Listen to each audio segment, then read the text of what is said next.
Yo, waiver wire fiends back again. I'm over You're here repping my Houston Texans. Calvin's got his Georgia things back there, Stop it, bro. Green Bay and Packers. and today we gonna bring y'all our three studs and three duds of the running back positions. I had to change one of mine last second because of some issues that were had with one of his players. So, without further ado, let's get this going. Yeah. You want to start? You want me to? You go. All right. So we're starting with studs. Yes.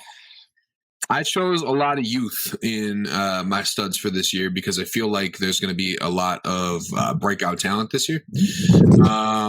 One of them coming from the team that's on your chest, Caleb, and Dameon Pierce. Yep. Somebody who I think is going to be a pretty big feature back. He's probably going to get drafted in like the top 10 over the next couple of years.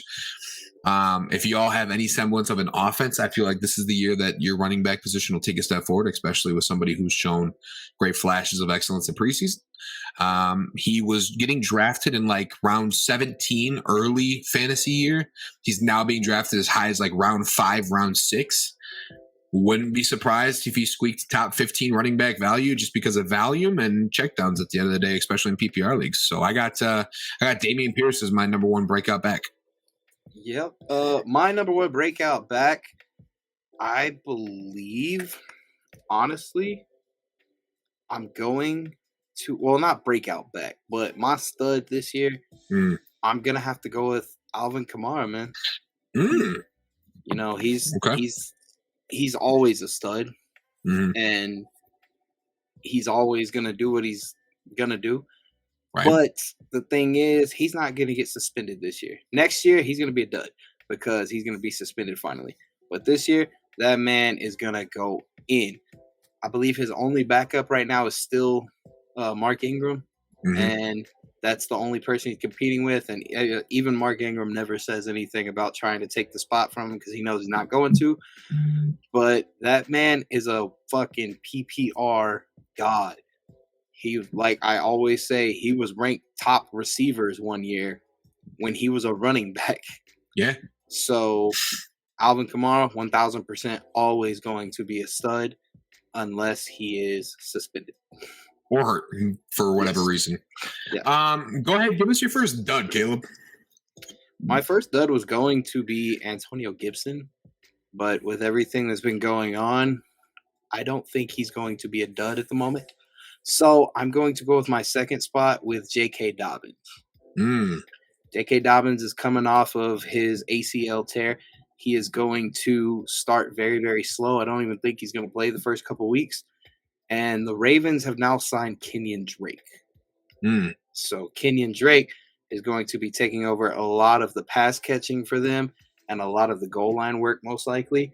They also have Mike Davis over there, who always vultures points. Always. If he has a chance to run through something, he's going to. When he was CMC's backup, that man's was putting up 25 points a game. Yeah. And then he went over to the Falcons and sucked asshole. But, I mean, you know, it happens.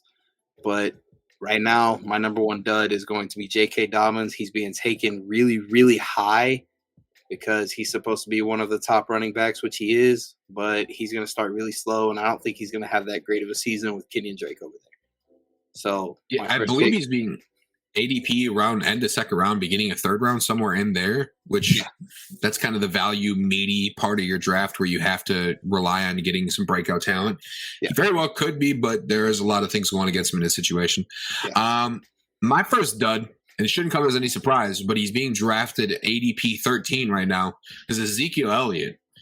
I have no idea why people still seem to not believe the fact that he has declined workload every single year for the past 2 years, has had less rushing yards than almost every single season he's had in the NFL. And on top of it, his offensive line has gotten worse.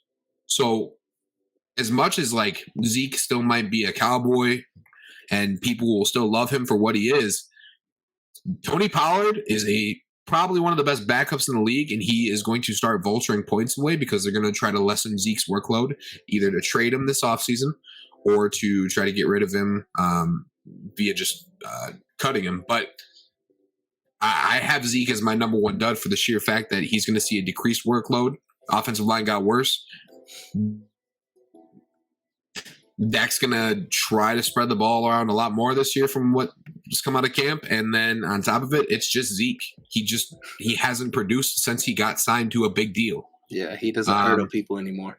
No, not at all. He simply stopped trying, in my opinion. But then again, there's just a lot more things going against him too. So my number one dud for this year is Ezekiel Elliott.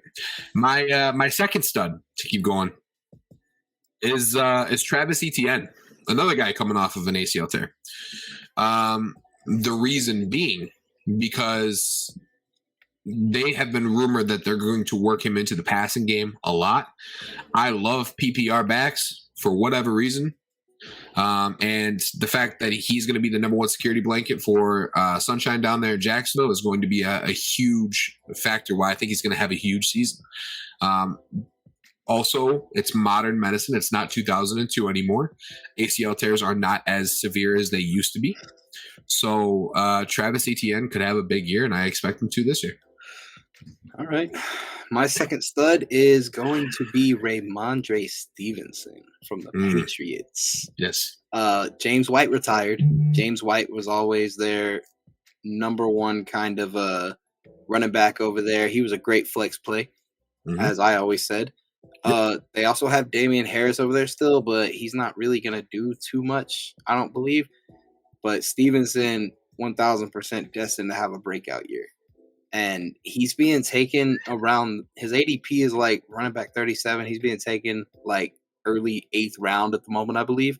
So that's honestly a solid place to draft the man. If you can get him any later, great, because that's going to be a steal for your draft right there. He's going to put up points. He's going to do you good. Ramondre Stevenson. Yeah, he's going to be a great flex option or an RB2 if you don't seem to have a solid running back, or if you're one of those people who put stock into Christian McCaffrey early in the draft and then he gets hurt every year. So, yeah. My second dud is going to be Saquon. Saquon, man, I understand, ACL tears aren't as crazy as they used to be, but he's managed to prove that some people just aren't the same when they come back. And that man's is always hurt, man. And honestly, I know I've always said he's due for a good season. I just don't see it being this one, man. The Giants have not much going for him at the moment other than, Kadarius Toney over there. But they're going to have to try and rely on that run game. And when he's given the workload like that, he can't really deliver too much. So I don't see him doing great this year, but I could be wrong. But the way I'm looking at it right now, that guy going in the second round for what he is, sometimes being taken in the first with some of the first few picks, stay away from it, man, if I were you. But, it is what it is. He's got the Christian McCaffrey risk reward. Yeah, but he's also got the risk reward because if he stays healthy, he's shown in the past that he can be an RB2 on a lot of winning teams. Yeah. So if he's there round 3, sure. If you're feeling dangerous, take a stab. I wouldn't draft him any higher. He is being currently drafted around the 15th spot, which is early second round and sometimes in the first round too. Kind of crazy to me. Second dud, and I don't mean dud in the literal sense as though I don't think he's going to produce at all. I just don't think he's going to be what he was last year. That's James Conner. He's not going to score 16 touchdowns again. He's just not going to. The Cardinals offense added Marquise Brown, even though, DeAndre Hopkins will be gone for the first 6 games. Zach Ertz has more chemistry now underneath his belt with Kyler Murray. Just overall, I think the offense is going to be more spread, and I don't think they're going to give him as many goal line touches as they did last year. I've seen him be drafted at the beginning of the second round. I'm not touching him at the beginning of the second round. If he's there around 3, once again, if you want to take a stab on him, he's not going to produce like he did last year, but he very well could end up still being a top 20 running back at the end of the year. So even though I'm calling him a dud, I'm not saying he's going to have a bad year. He's just not going to live up what he did last year, and people are drafting him as though he will. So a friend of mine kept him in a keeper league and traded him away the very next day. Smart. Yeah. It was very smart. Yeah, that's huge. Thing I've seen. So, yeah. Honestly, James Conner great if you need a running back. He's a great flex play. But as far as him being the bell cow workhorse thing that he was, even in Pittsburgh, I don't see that happening again. Mhm. But he is good for some goal line work. He's going to get you a touchdown. I don't know that he will put up 16. He could put up more. He could put up way less, which is what I'm seeing. Yeah. But yeah, for him being taken as early as he is, it's a risk reward type thing once again. And Mhm. honestly, right now he's just looking like trade bait to me. And that's usually what most people are saying, that they're taking him that high. But most people will fall in love with running backs that they find in the second round for some reason. I'm not 100% sure why, but Yeah. if you can move on for James Conner for a good price, I would absolutely do that. My third stud, I got Miles Sanders, and I might catch flack for this one, and that's completely okay. I wanted to say him, so I feel you. But the Eagles found out towards the end of the year last year that running the ball helps them win football games. And what helps a team win football games helps you fantasy players overall increase your score. Miles Sanders should get a very large workload. The big question is if he can stay healthy or not. So overall talent-wise, he is a stud. Durability-wise, remains to be seen. If he stays healthy this year, I would not be surprised to see him squeak inside top 15 running backs overall in fantasy, especially in PPR. I would like to point out that the Eagles did claim Trey Sermon off of waivers today. Yep. Before we did this, which means that will be taking up a little bit of his time, but he was already going to be taking up some, Gainwell and Boston Scott were also going to be taking some of his snaps anyways. Right. But at the moment, the biggest threat is going to be Trey Sermon. But I don't see Trey Sermon taking too much away from Miles Sanders. Miles Sanders is definitely going to still be a threat as long as he's healthy. But if not, Trey Sermon is a great handcuff to go and scoop up at the moment because he's 1,000% going to make that team. Because Trey Sermon is a solid RB1. Yeah. So my next stud is going to be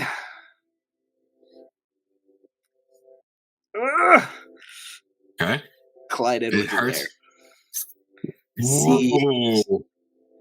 Okay. CEH was I took him in the first round his rookie season, and I didn't regret it. That man's definitely put up enough numbers that I needed. But last year he got hurt. It wasn't too bad of an injury, but it was enough that, he didn't really come back for much. But he's great, dude. Good, strong runner, can find holes when he needs them. He can catch when he needs to, and he can catch long passes. That's my favorite thing. He can catch for over 25 yards, and that's always a solid thing whenever you're a running back in the league. For Patrick Mahomes. Yes, from Patrick Mahomes. Yeah. But yeah. So CEH, I think this is definitely going to be his breakout year. I don't know of any other running backs on that team at the moment that are going to go and take too many snaps from him or give him a run for his money. The last one that I knew of off the top of my head was Le'Veon Bell and then Williams. But at the moment, CEH is definitely going to be a solid RB2 flex option, and he's destined to give you some goal line work, and he's always going to be able to find holes and run for long distances. So I have no problem saying that Clyde Edwards-Helaire will have a good season this year. Real quick, if he does end up getting hurt and you need to grab a handcuff, there are a couple decent backups on the team, and Jerick McKinnon and Ron Jones. However, Jerick McKinnon is definitely another one that hits the injury bug once in a while.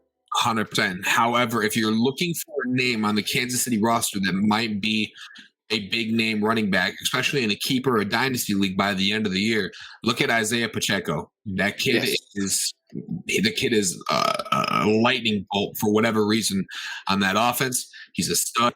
He's being drafted in dynasty leagues towards the end of the draft. If you can wait on a defense, take Isaiah Pacheco. I took Isaiah Pacheco as my last pick in one of my leagues the other day, and I'm just stashing him to see what happens. If CEH does end up doing terrible, gets hurt, whatever, Isaiah Pacheco is going to be a great option to have. 100%. Who is your last dud? My last dud is going to be David Montgomery. Okay. David Montgomery was put on special teams at the beginning of this offseason, right before preseason. He started making a gigantic rant about it on all of his social medias, which is completely understandable. And the most recent talks I've heard was he will no longer, or not no longer, but him and the Bears have a lot to talk about. And if there's nothing to be done there and he gets traded to another team, he could do great. He could do terrible, because that's what we've seen with great running backs who go to another team. They don't do the best right away. And if he does stay on the Bears, there's no way they're going to trust him being an RB1. He's going to have to split stuff with other running backs, and he's going to have to work special teams. I do not see him being the threat that he has always been over the past couple of years. I see him being a flex play and maybe getting you some red line work. So other than that, I don't see him doing much things this year. Number one, dud. So this one hurts me a little bit, because I love this guy, just so we're clear. And I told you before we hit the record button on this episode that it had to be one of the two from Tampa. So my dud is Leonard Fournette. Okay. For the fact that the offensive line has gotten hit with such an injury bug during this preseason that I'm not really sure where it stands. Tom Brady might need Leonard to stay in the backfield and be a blocking back for him for most of the year. It's going to take away a lot of work from him. He, however, could be a security blanket for him and could produce in PPR league. The amount of checkdowns we'll probably see, especially from Brady, who's done that notoriously a ton in the past. We could see a lot more of that again this year. But if I had to put money on it with offensive line getting hurt, it's the same thing I said with Zeke. Also, Lenny's getting a year older. They don't have Ronald Jones to lean on now. So he'll be out there for most of the time. I have a feeling that Leonard Fournette is going to be a dud this year compared to where he has been in the past. I can definitely see that. I don't really have an issue with it. But I will say that if he does end up being a dud and this guy is still there, Giovanni Bernard is going to be the safest pick on that team. He's a PPR legend for anything. He's been in the league since 2013. He is a little old right now, and he has had some injuries, but Giovanni Bernard is always a solid play. So if Leonard Fournette does get the injury bug like he's known to have gotten plenty of times, Giovanni Bernard is a great safe pick from that team, and he will get you the points that you need. I don't see any issue with him snaking a couple touchdowns and all kinds of other points from Leonard Fournette throughout the season also. So, y'all need a running back from Tampa. Either one are great. Yeah, I mean, Gio should play in most deep PPR leagues. Lenny should still be an RB2 flex option. He's not going to be an RB1 like he has been in the past, in my opinion. So I've seen him go in the first round. And that's got to be on Yahoo. And by the way, we haven't officially had a video where we kind of give our fantasy thoughts overall. Yahoo is where you make money off of old heads, just so we're clear. I just like that I can change my players really fast. That works too. And I like that you can click on their names and see people talk shit. That is as well true. However, the fact that I was in a Yahoo Public League PPR full point and Justin Jefferson and Cooper Kupp were the number 1 and number 2 pick, and I got Jonathan Taylor at 3 is a little iffy to me. So I watched Jonathan Taylor go to the 5th pick the other day in an ESPN league. I don't care what fucking system you play on. I don't give a shit about any of it. There's stupid people in this world that play fantasy, and I will gladly take their money. And at the end of the day, that's why we're here as the Waiver Wire Fiends, to help you guys make sure you succeed in your league. Exactly. Anything to add? No, I think I'm good. We'll be back again with another one of these soon. If y'all like it, tell us why. If not, tell us why. We ain't gonna change. Yeah, we're going to keep it up the way we're doing it. Yeah. If you made it to this part of the video, make sure you hit like, subscribe, turn on the notification bell. Make sure you share it with a friend. If you have somebody who is in a fantasy league with you who continuously sucks year over year, be that friend to send them this video so they know who to draft and who not to draft. And yeah, we'll see you guys next time.